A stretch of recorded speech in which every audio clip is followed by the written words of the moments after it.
Pro boxing fans here with Qais Ashfaq. Qais, firstly, good seeing you. We're in this era where we have to do these video call interviews nowadays. It's crazy times. How are you? Yeah, not bad. Look, I've got quite used to these interviews, to be honest. I never used to like these sort of interviews, but I've had to get used to it. But yeah, I'm not too bad. Ticking over, keeping busy, doing as much as I can. Great thing is that the weather is good and it helps being able to train outside in terms of running and cycling and stuff like that. But yeah, just keeping busy, doing what I can.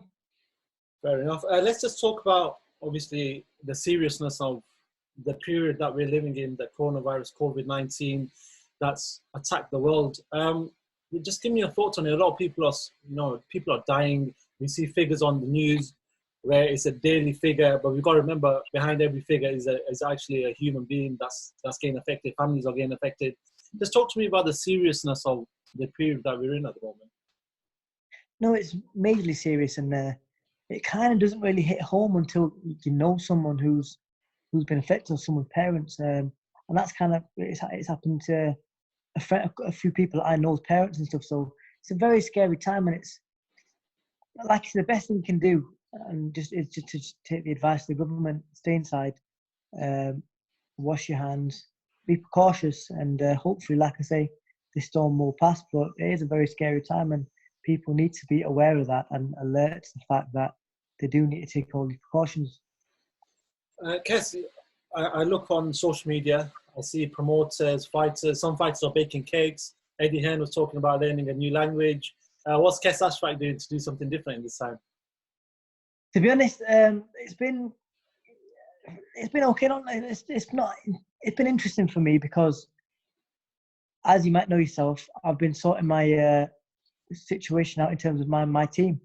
I've also got a new coach on board.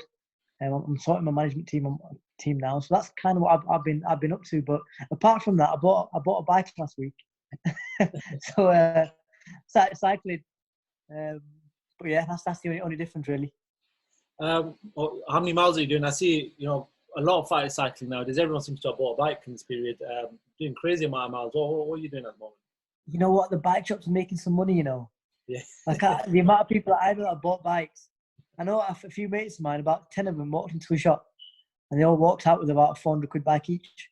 Yeah, exactly. But yeah, everyone's buying bikes. But yeah, I've been doing like 25, 30 miles because I bought running, especially when it's not being mixed in with a lot of other things, and you're running on your own as well. I got bored of running, so I thought, you know what, get a bike, start doing a few more miles, and just to keep busy and keep the fitness and the weight off.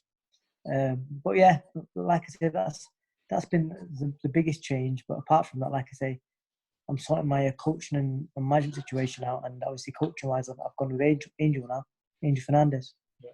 Let's talk about that. That's the sort of the reason why I wanted to get in touch with you. I went to see Angel a couple of weeks ago when at the gym. He was training Charles Frankham at that time, and he told me there's potentially a new signing. I don't know if that was you or whoever else. Wouldn't give a name. There were still some obstacles in regards to that. But we're here now. You're here with Angel Fernandez. First of all, let's talk about why Angel Fernandez. It was, to be honest, we've always had that mutual appreciation and for each other and each other's skills. Literally, I remember, I think it must have been a year and a half ago, I spoke to him. Just over Instagram on social media. I was just saying, listen, great coach, all this stuff. I'm loving watching stuff that you see. And he showed the same appreciation back, saying, listen, you're a great fighter, keep doing what you do, all that sort of stuff. And kind of from there, it must have been then when I said to him that if I ever do plan on changing coaches, I had no intention of moving coach at the time. But I said to him, if I do ever have the need, or if I ever do want to change coaches, you're the first person I'm coming to check out. And that's exactly what I did. As soon as I felt like I needed a new team and needed to change a coach, I went to see him, and literally I didn't even go see no one else. I knew that I wanted him as my coach, and he's a brilliant coach. And it was weird because a few weeks before I actually went to see him, I spoke to Charles myself, and he goes, you know what, Kez, you think he's unbelievable when you see him, see the videos of him. When you actually train with him, he's even better than that. And that's exactly how I feel now. Now I started training with him. Let's just go back. Just for the fans, I want to know why did you sort of break or split up with your old trainer and your old manager and move forward and make this decision to move forward? There was nothing like major. Great thing. First of all, the great thing that we left on good terms. We had a good chat. I spoke to him. I think it was actually while all this was going on, so it kind of got stalled because I wanted to speak to him in person. But because all this was going on and it was all getting delayed, I thought I'd just give him a call and we had a good chat.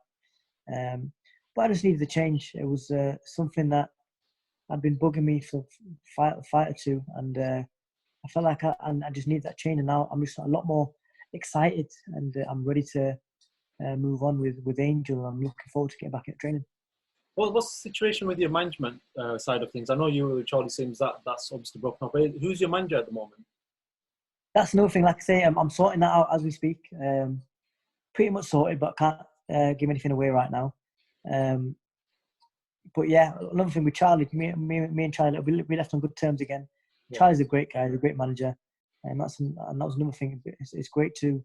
Charlie was like a friend even before he was a manager, because I knew him from when I boxed the GB and stuff. So that's another good thing that we left on good terms. But yeah, the management situation is getting sorted. There'll be some news coming soon, but nothing I can give away at the moment. Fair enough. Angel, I'm just going to go back to Angel Fernandez. He seems to be a very hot topic at the moment. Obviously, because of his affiliation with Anthony Joshua, the way Anthony Joshua performed in his last fight, it seems like he's going to go further with this AJ route, and he's going to, be part of that journey going forward. And you spoke to me just now saying that, you guys have kept in touch for over a year or whatever else. But what can Angel Fernandez add to your arsenal? In terms of the way he coaches, he's got that Cuban style about him, but he's also got that Eastern European style. Because, for me, he's very knowledgeable. To say he's not been coaching for a huge amount of time, or he might not be as experienced as a lot of the coaches out there right now, but he's very knowledgeable. He's one of them people, every single day we're watching fights, watching coaching and stuff like that. He loves the game, and he's fully in love with it. And I believe that's what makes him a great coach, because like even the other night, I was sat in bed for the last night or the night before, and he sent me 3 fighters to watch. He goes, I want you to watch this fighter for this reason, this fighter for this reason. I think the 3 fighters were Willie Pep, Lomachenko and Rigondeaux. And like I say, he's a student of the game, and he reminds me a lot in ways to AJ, because AJ was always like that. He was always very eager to learn, and I believe that's why AJ's got as far as he's got as well, because he's always very eager to learn and get better. And that's the same way Angel is, and I believe that'll take him to the top. And like you said there, he's clearly got a bright future ahead, but I believe he will. One of the best coaches in the world at some point. Just going off what you're saying in regards to the Cuban style, I spoke to him when I went to see him a couple of weeks ago. I spoke to him about the trainers that he watches or people he's grown up, and one of the names he points out was Ismail Salas. And when you look at Angel, you sort of see a little bit of Ismail Salas in him. But going off what you're saying, what's the latest with training? Where are you going to be training? Because I know Angel's based here. I think he's sort of setting up something in Loughborough from the video that you showed on your social media. Just give us some more insight on what's going on in regards to location.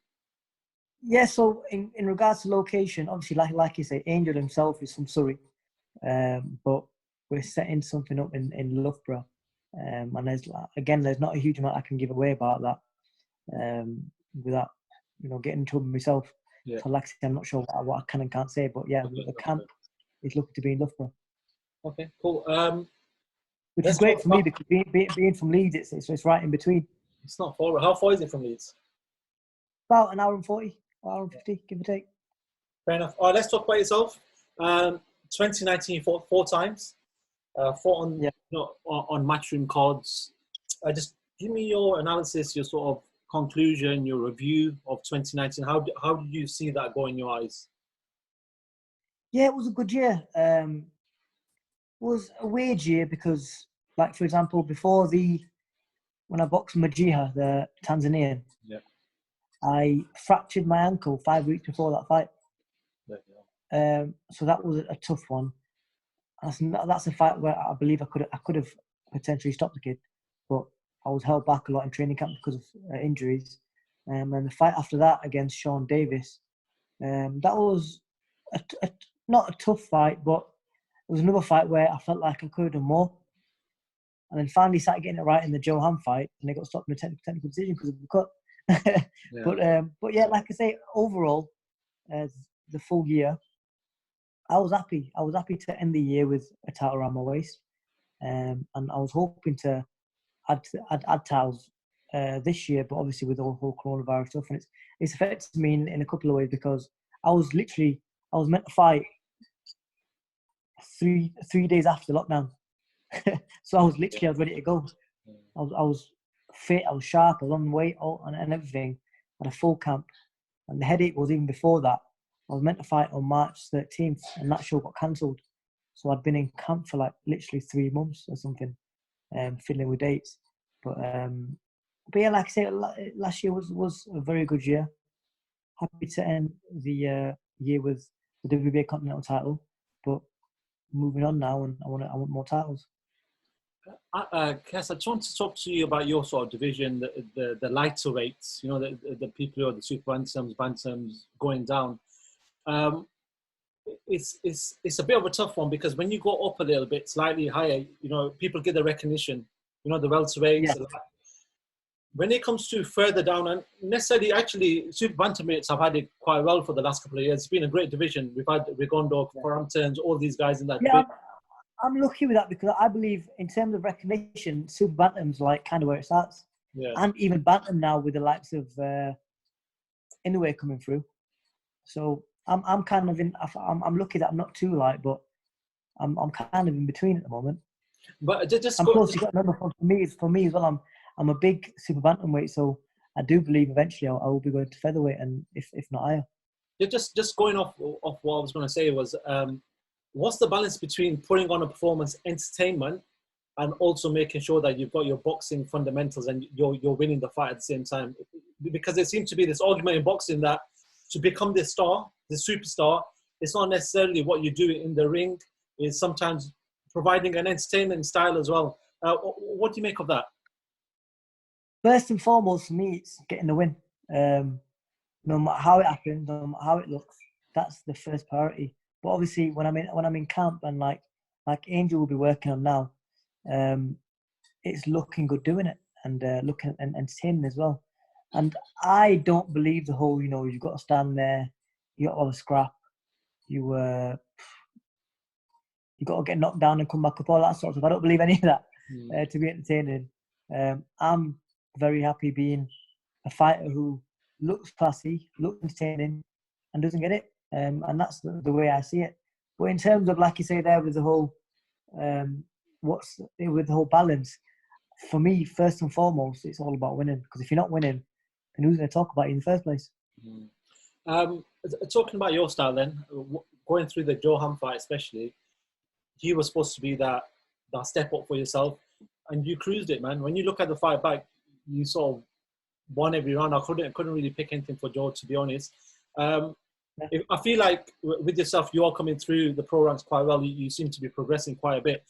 How much more have we got to see of Qais Ashfaq? Because I feel like, you know, you've got a lot of, you're still learning quite a lot, to be honest. Yeah, people forget I'm only 8 fights in. Exactly. I've only been a pro 2 years. And Joe Ham was a very credible opponent. I think his record was 18-1 or something when I boxed him, or 16-1. And he'd been around for a long time, and he was a very good amateur. He was actually on the GB team with me as an amateur. We boxed 4 times in the amateurs, and he beat me once. And I beat him 3 times in the amateurs. And like I said, I beat him again in the pros. But he was a very credible opponent, and people didn't really give him or myself the credit for that, because like I say, it was a great fight because we had that rivalry from the amateurs as well. And like I say, the pedigree he had in the amateurs shows his quality. But yeah, you know what? It's a weird one because for the past 2-3 fights, I've got into a bit of a habit of, after my fights, I'll go sit with Eddie Hearn straight after the fight while he's in the crowd. I'll say to him, "So what do you think?" And the last 2-3 fights, he's been telling me, he said the exact same thing. He said, "No, it is, Kez. You're too good for this level. You know, he's looking to step me up as soon as possible."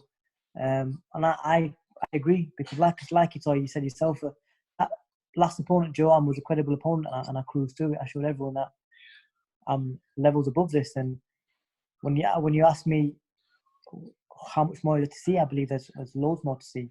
And like you say, I'm still learning.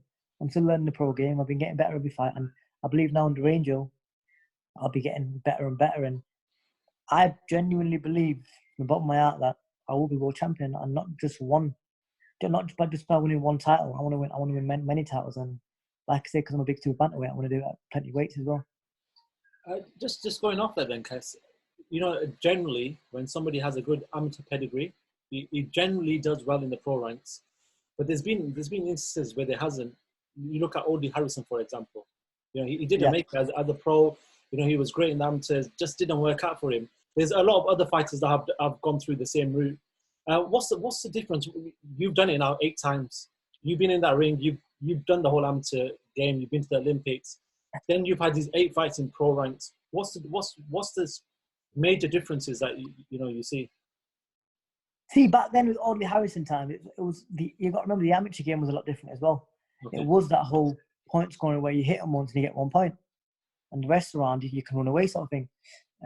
But with the rule changes and the scoring changes, when I was a senior as an amateur, and with the head guards coming off, with it being more of a professional scoring system, it's kind of molded us for the pro game a little bit anyway. And on top of that, what helps even more was the fact that I boxed in WSB, which was semi-professional, 5 rounds, all that sort of stuff. But even with that, when I turned pro, don't get me wrong, I'm not saying as soon as I turned pro, I had that pro style straight away, because I didn't. I was a work in progress. I'm still learning that now. But it does help a huge amount more now with stuff like WSB, APB, and the fact that the amateur scoring now is very professional. But funnily enough, it reminds me, because I was in the gym. Obviously, when I used to train with Kel, we trained in the VIP boxing gym. Okay. And I think it was Kel that told me this, because Kel was talking to Steve Wood, the VIP promoter. And he said to Kel, I think I was sparring, what's his name now? Ryan Doyle, I was sparring. Okay. And he walked in and he said to Kel, I'm going to be honest with you, Kel, you know, when Kez first turned pro, I wasn't sure if he was, going to transition or be good enough, but he's proved me wrong. And while he was watching me spar a good, tough kid like Ryan Doyle, so that just shows people kind of, I guess, did doubt my style, because I had that amateur style. I was a good amateur. Like I say, there are times where the amateurs don't transition very well, but luckily, thank God, I'm transitioning very well, and like I say, I'm proving people wrong, and people are starting to believe in me now. I just want to talk about a few of your Olympic colleagues, teammates that you had back that have sort of moved on and doing well in the pro ranks. Just 2 names that spring to mind. First of all, Lawrence Okoli. He seems to have just gone through the ranks very, very quickly. Next fight, he's fighting for a world title. Once boxing resumes, then hopefully that's very soon. He's going to be fighting for a world title. What do you make of his sort of stints in professional boxing? You've got to remember, in terms of, like, for example, Okoli, you've got to remember that different weights, there's different competition, there's different amount of competition, different amount of quality fighters.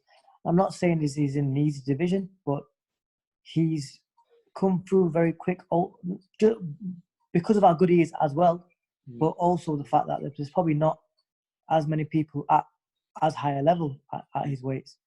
But you can't take nothing away from Lawrence. Like, I remember him in the qualifiers for the Olympics. I got in there. So yeah, we were all in there. I was watching him fight. I kind of thought the kid who's fighting wasn't a bad kid, and Lawrence wasn't vastly experienced.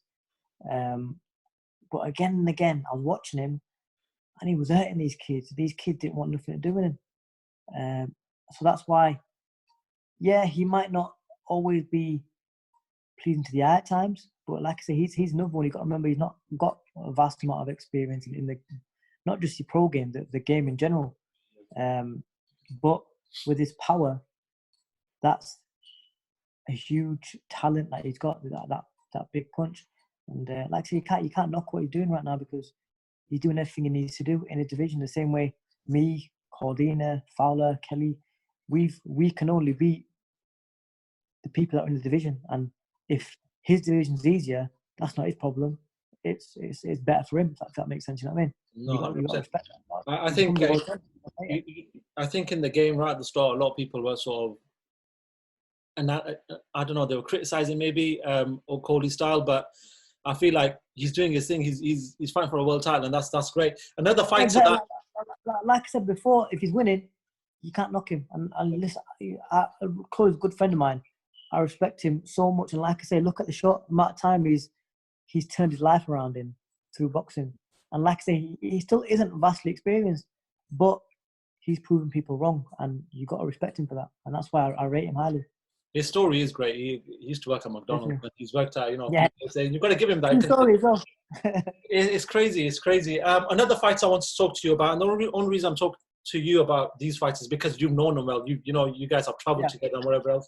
Joshua Buatsi, he's another name that, when it comes to the sort of Team GB guys, he seems to be the one that's, him and Okodi are the ones that seem to have the name and seem to maybe in the next 12 to 18 months fighting for world glory.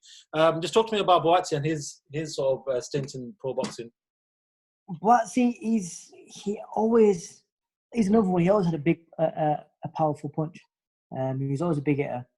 But out of all of us fighters that went to the Olympics, he was that fighter who kind of already had a pro style and he was suited to the pros.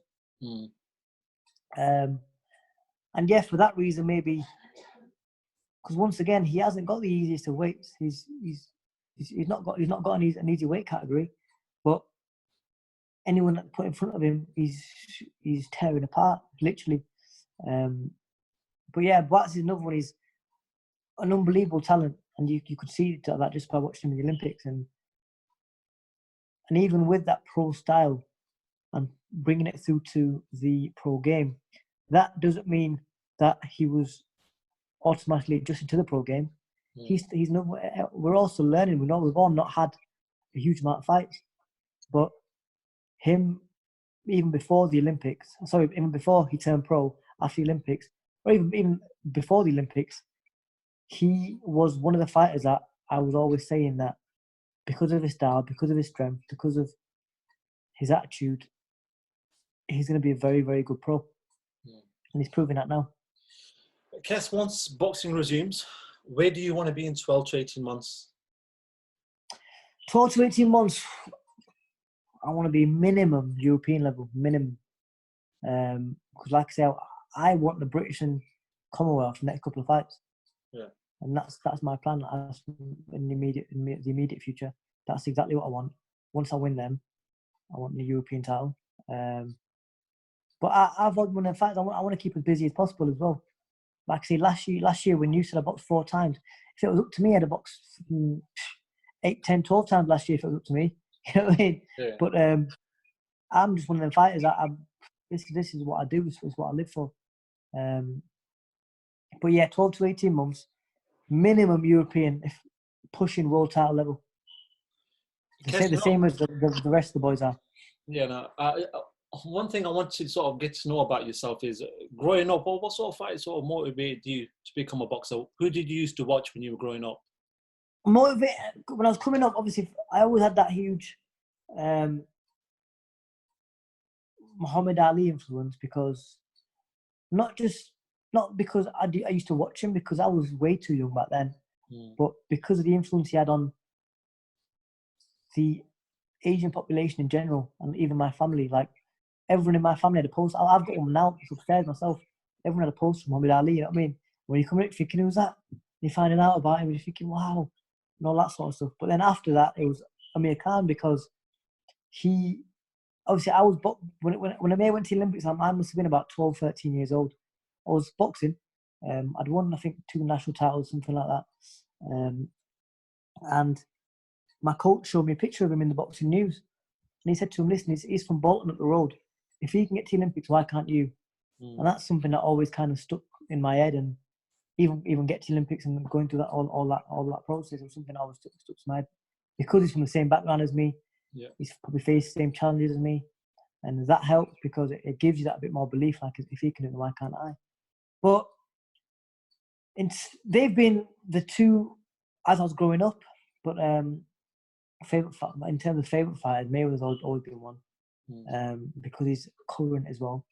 But past favorite fighters, my favorite fighters from the past have been Pernell Whitaker, Sugar Ray Leonard, and Roy Jones Jr. They've all been huge. They were on a general day-to-day basis. That's who I'm watching. Pernell Whitaker's, I think it's within the last 12 months when he passed away, and it's only when it was sad because I've got a picture with Sugar Ray and a picture of Roy Jones Jr. So I was hoping to get a picture with him, but God rest his soul, sort of thing. With Pernell Whitaker, just going off that, it seems like he never got the credit until he passed away. When he passed away, I started to see all these Pernell Whitaker videos, and everyone else was putting videos up. But necessarily, when you talk about day-to-day boxing, it was always Sugar Ray Leonard. Roy Jones Jr. would be in there, Floyd Mayweather would be in there, but very rarely would you hear somebody talk about Pernell Whitaker, even though he was a great at boxing. Yeah, it's mainly the boxing purists that knew about him and how good he was, really. But you got to remember at the same time. Remember, I was saying to you at the start of this conversation, the most important thing is winning. Yeah. Because if you lose, who's going to talk about you? Prime example right there. There were so many fights Pernell Whitaker should have won. If you watch him over the years, he really only got beat properly once or twice, if that. Yeah. But there were so many fights where he should have won, didn't get a decision. And it just puts into perspective there. Because he didn't win, people start talking about him. But if you had that bit of luck in them decision and he won the fights, maybe would have had a bit more exposure, a bit more people would have known him. Just moving away from yourself, Qais, I just want to ask two questions. You've actually pointed the fighter out that I wanted to ask you about was Inoue. Now, Inoue, give me your thoughts on him. He's been given the monster tag. People call him the monster. He's been great for boxing. World Boxing Super Series, he won that as well. Just give me your thoughts on him. He's been great for the lightest weights as well, like the super flyweights, bantamweights, and the weights below, because he's bringing that height back into them low weights. Yeah. And like I say, when you're watching him, you're in awe because he's so entertaining. And because he's got that tag, and because everyone knows now that he's a huge puncher, it's just so exciting. You're on your edge of your seat all the time. But yeah, I rate him highly. He's a brilliant fighter. I know a kid from Birmingham, Raza Hamza. He went over and sparred him. Yeah, he did. He was saying great things about him as well. I definitely rate him highly. Not just because of his power, but because of his boxing ability as well and his boxing brain. Because people forget that about him. People just think, he's just a huge puncher. That's why they nicknamed him, stuff like that. But people forget that with that, he's also got a brilliant boxing ability and a brilliant boxing brain that he's shown again and again in his fights. Just final question.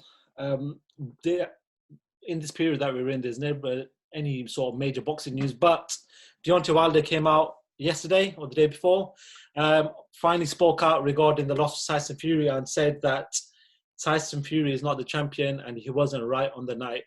And a lot of people since then, maybe criticizing what he's saying, maybe not taking that defeat as he should have. But what's your thoughts on Deontay Wilder and his comments, his first comments after his loss? It's a weird one with Wilder because obviously they've had two fights now. First fight, I didn't think he won anyway. I thought Tyson Fury should have. Second fight, obviously, Tyson Fury came out and did a demolition job, really. But at the same time, for me, Wilder didn't look himself. But whether that was down to Fury's tactics, Fury's ability, or not, no one's ever seen that Deontay Wilder. But with saying that, they want the third fight. Well, how about he stops the talking, makes the third fight happen, and proves it the same way Tyson Fury proves how good he is the second fight, that's the opportunity to go out and prove it in the third fight. So, yeah, it's never good when someone gets beat and they come out with excuses. And let's be honest, he's come out with a few now. But the best thing he can do really is get in the ring and forget the talking, let his actions do the speaking. Well, what do you think happens in that third fight when it goes ahead? I think Fury wins again. If, like you say, if it is true what Wilder's saying, then it might be a closer fight. Yeah. Or he might not knock him out, but I still think Fury wins again because, like I say, I thought Fury nicked the first fight as well, and he's just come back from losing so much weight, come back from depression, and being suicidal. And I still thought he won that fight. So, with the fights and the confidence Fury has now, I believe if you don't stop him again, he'll beat him on points. Because, like I said, for me, really, it should be 2-0 to Fury. Actually, just one more question. Sorry, Cass. Tyson Fury just seems to be this sort of enigma fighter that it does actually make sense when you see him because he's 6'9". He's not body beautiful, but when he moves like somebody from a lower division. Is that just natural talent? Is that just pure natural talent that he possesses? Yeah, maybe, but it's also he's done it all his career. That's the way he's always boxed. He's never changed that. He's never, tried to become like a Mike Tyson sort of fighter. It's what he's used to. It's what his body's used to. It's second nature to him. But you got to also remember what does help Fury a lot in many ways is that size, because there's tell me one fighter right now was as big as him. There's not one. No. And that for me is also why Wilder struggles with him, because Wilder's used to being the biggest guy in that ring, and he doesn't know how to tackle being the smaller fighter in that ring.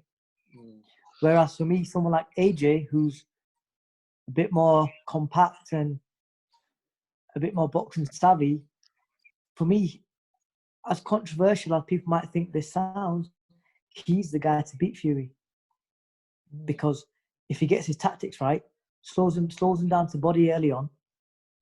How many body shots did Wilder for that fight? I can't think of hardly any. I don't think he did, to be honest. That's the first thing. Slow Fury down to body. And I believe AJ will be very good at that because he's a very good body puncher.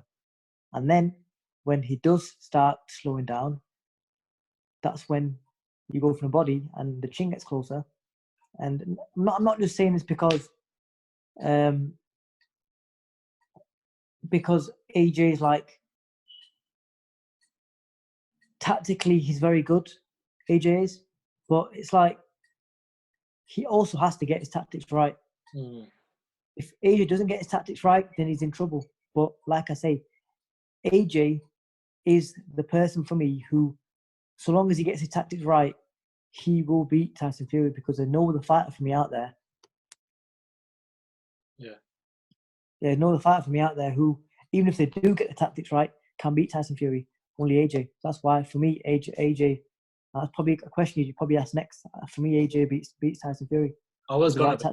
You've answered it, so thank you very much for that. Kes, before we go, just a last bit of positivity from yourself. People are looking for positive things in these times, so just throw some positivity out there.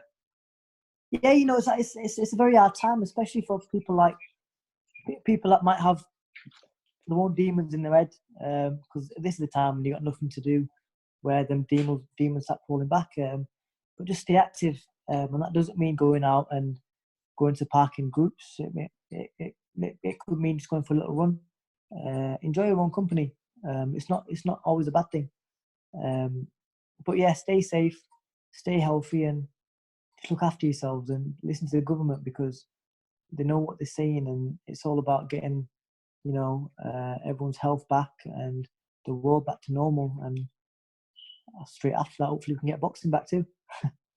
Qais Ashfaq, it's been a pleasure talking to yourself. Thank you very much for your time. It's been a bit of a lengthy one.